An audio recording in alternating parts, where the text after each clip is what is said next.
What's up, guys? Today we're going to talk about spatial disorientation, and this will be part one.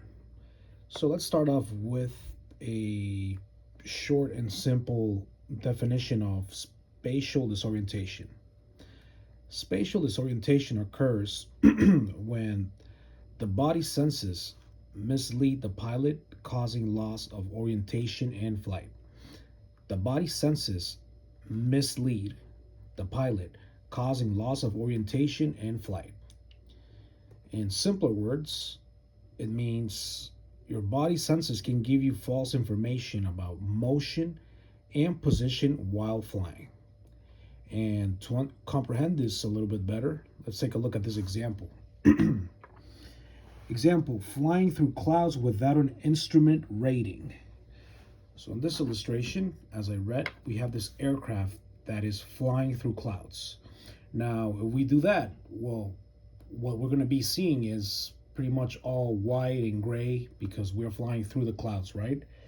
So there's an issue going on here, and it says when flying through clouds, you cannot see the horizon anymore, which is something really important.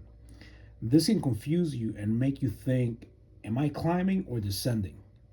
So we tend to use visual references when flying the aircraft.